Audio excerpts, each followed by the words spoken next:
Hello everyone, my name is Tiffany and this is my channel, Hoosier Handmade. Thank you so much for stopping by today. Today is another edition of hashtag Friday Sews. If that sounds interesting to you, stick around. If you are new to my channel, welcome. Thank you so much for stopping by today. Please consider subscribing if you have not done so already.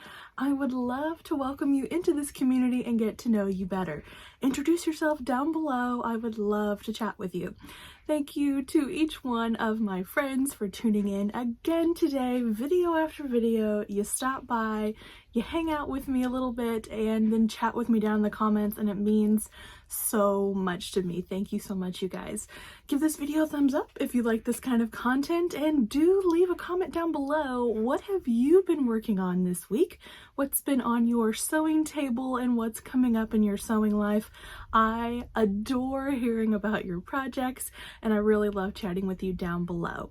If you want to connect with me further, you can find me on Instagram. My Instagram name is hoosier.handmade, and I would love to follow you back over there on Instagram and follow along with your sewing journey. It's been a really fun week in the sewing room here, but before I get into what I've been doing, I just wanted to show off my new fancy shirt I got in the mail this week. I was so excited to see this in my mailbox. This is a official Friday Sews shirt.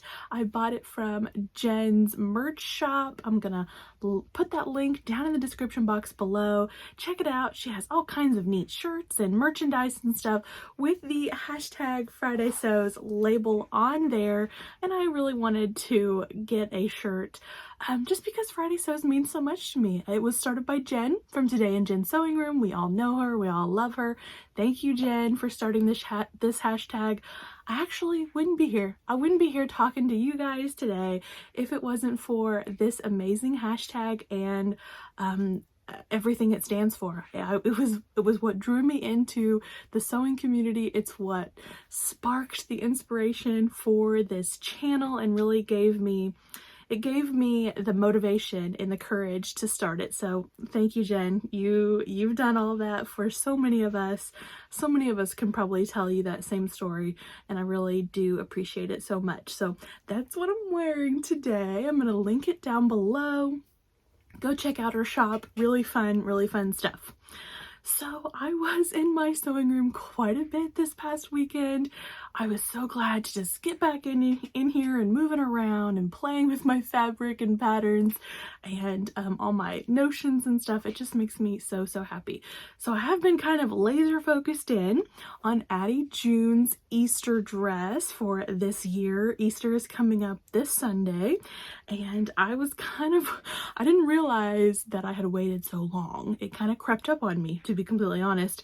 So I was kind of in a panic mode to get her dress started, get her outfit started, and that's what I've been working on. So I'm not going to show you my progress just yet. I will try to kind of reveal it Sunday on my Instagram. So go follow me on Instagram if you want to see it before next Friday. By the way, you might hear some thunder in the background. We're working up a storm here in Indiana right now. So I'm going to try to get this video done rather quickly. You can see that the baby is not on behind me. I've unhooked her in preparation for the storm already. So if you hear thunder, sorry about that. Anyway, so I'm not going to show you Addie's dress, but I thought I would show you the fabric that I picked out for Addie's dress this year. This was the beginning. So I found this in my stash. This is actually a canvas fabric from Hobby Lobby. I found it in their clearance section. I've had it for a while. I don't remember exactly when I bought this, but this is what it looks like. It's just a blue and white gingham. Like I said, it's canvas. You can kind of see that it's a little stiffer than regular cotton, but yet it is quite drapey, and I don't feel bad about using it in her dress. I don't think it's going to be uncomfortable or anything like that. So that was my beginning. And then I had picked out some other floral fabric that did not end up matching. And I was kind of bummed out because I had a vision in mind, right? So when I realized that other floral fabric did not match, I was scrambling. I'm in the middle of a stash challenge. I can't just run to Joann's. I have to use what's in this little room. So I started panicking, but thankfully I found a solution, you guys. This is why you have a stash.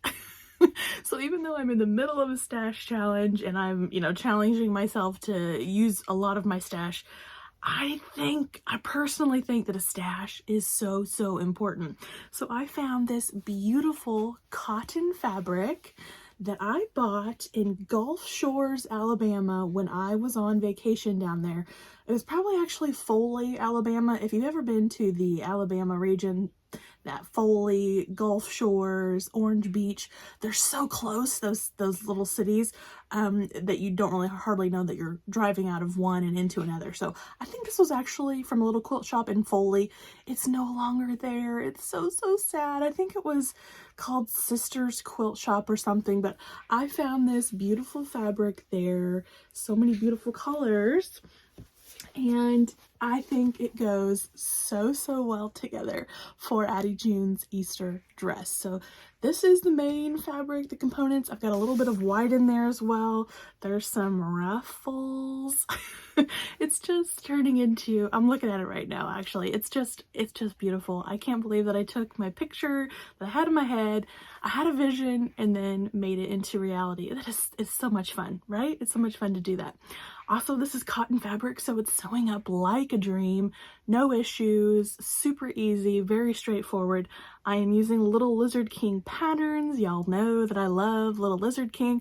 I'm not going to tell you what pattern just yet. I'm going to keep that a secret, but I will be revealing it next Friday. If you follow me on Instagram, like I said, you'll probably see it first. I thought I would show you Addie June's Easter outfit from last year. I don't have it physically here with me. It's packed away in some totes. She outgrew it very quickly. I made a size 18 months and her Easter dress that I'm making this week is a size 3. So big my kid is getting in a year. It's crazy. They grow up so, so fast. So her Easter outfit is packed away, but I will kind of scoot over here and pop up some pictures of what she looked like last year. I adored this outfit. I didn't know how I was ever going to top it, but I think I have. I think I have done a pretty good job this year. So this is the Lane dress from Little Lizard King and the Clover bonnet. I actually made the bonnet too. The first time I have ever tried anything like that bonnet. It really was not that hard. It was really fun. It has a lot of buttonholes. You'll kind of see there on the brim, a lot of buttonholes in the top of that to do that kind of fluted, scalloped looking edge. But it was really fun. It was really super fun, and everybody was so impressed that I had made that, and that just makes you feel really good, right? So that was Addie June's Easter outfit from last year. And that's what's been happening in the sewing room this week. A lot of preparation for that Easter dress, just working on that as much as I can this week. I do have some April plans that are going to be happening throughout the month that I thought I would just share with you real quickly. We probably all know about the fun challenge happening right now for the Selfless Sew April challenge. That's hosted by Adele and Crystal and Claire. It's been so much fun to watch those videos already. I am going to be joining them on the vlogging tour. My day will be Sunday, April 23rd, and I will have looks for obviously Addie. Addie, again, is my 2-year-old. I sew for her all the time. I'll be featuring patterns for her, definitely, but also I really want to focus in on size inclusive patterns for men. My husband has been asking me to sew for him, and that just makes me super happy. And I have some fabrics in my stash here that I think I could start on some patterns for him. I have a few things in mind, a few things that I need to go out and buy. So my stash challenge is over in the middle of April, so maybe I'll have some time to go pick up a few patterns and fabrics for a few things that he's requested. But be on the lookout for that video and tune into the other Selfless Sew April videos. So much fun getting ideas, just like we did with Sew Frugal. Even if you're not making that kind of a thing yourself this year, write it down, keep it in your records, download the pattern. It's just so fun to get all these wonderful ideas from all these talented creators. And then also in the month of April, I need to be sewing myself a few things. So I have a business trip coming up. I am actually traveling for work for a business trip, a week-long business trip in May, and it's at the beginning of May, so I need to take this time in April to prep some business kind of casual but yet professional looking wear for that business meeting. Obviously, we're going to be traveling and it's going to be a lot of walking and to and from buildings, so I need to be comfortable, but yet I still want to look professional. So I have a few things in mind, and this piece of fabric from my stash has kind of sparked inspiration. So let me share this with you.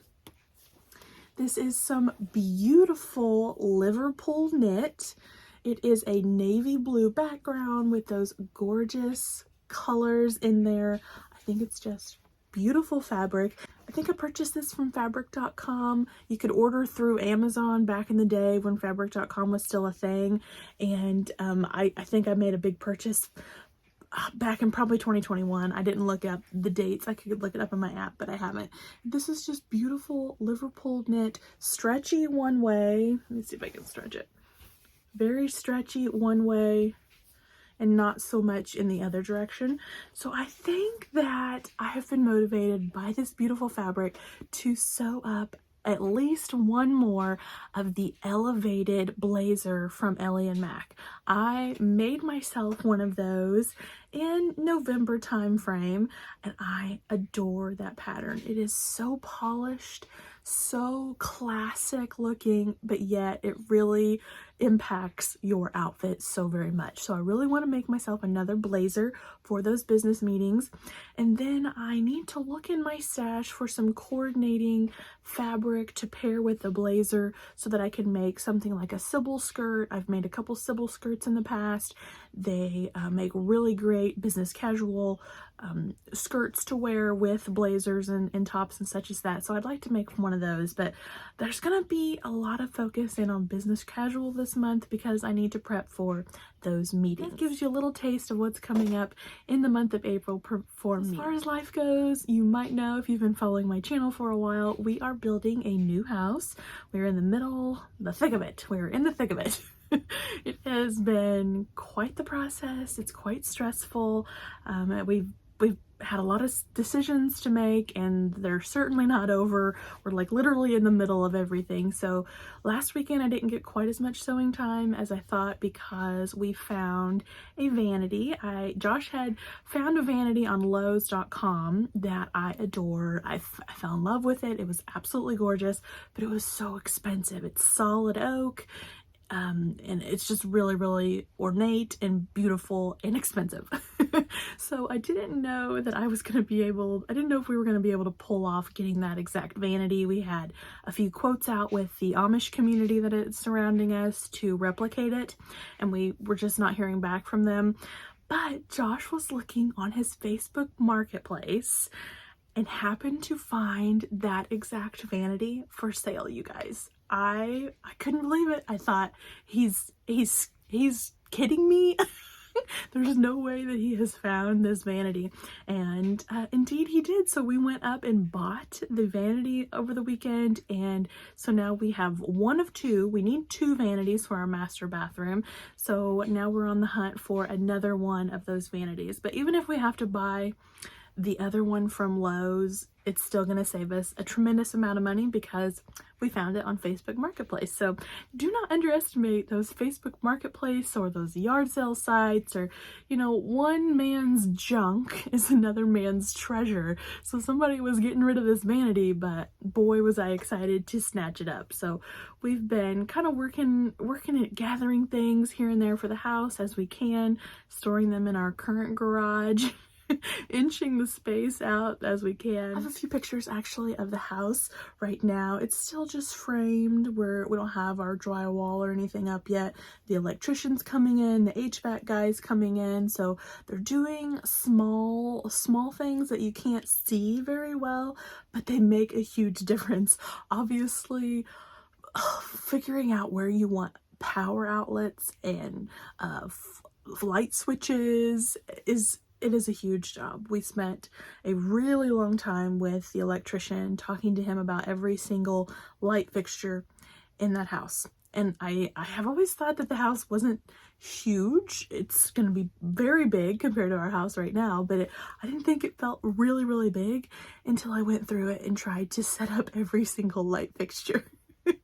That will bring you right back to reality right there. It was good. We're really happy to have professionals in there that know what they're doing, and this electrician guy really did know what he was talking about, and he knew how to help us. Have you ever been through this situation like I'm going through right now, building a new house, especially in these stages of like severe planning, like electrical, plumbing, HVAC, designing our kitchen? If you have any tips for me, please leave them down in the comments. I would love to read your advice or read about your experience. It would it would make me feel so much better to know that someone else has went through this and will make it through on the other side eventually, right? So the last thing that I want to talk to you guys about today is indeed the Easter weekend coming up. Easter is this Sunday, and I just want to tell you guys happy Easter. I am hoping that you have a wonderful time with your family. If you do not have a home church to go to this Sunday, I would like to officially invite you to my church. And I know that you're all over the world. It's not like you're going to show up in Southern Indiana, but we do have a live stream. So I'm going to link down below our church's website and give you the option to have church right there in your living room. So Easter Sunday is always a great time to reconnect with your church or find a church or reconnect with your faith. There's so many things that we can be thankful for, and at the very top of them is Jesus laying down his life for us so that we can be free. He loves you. He loves you very much, and I do as well. I so appreciate each and every one of you. Thank you so much for watching. That's going to do it for me today. I will see you in the next video. Take care, everyone.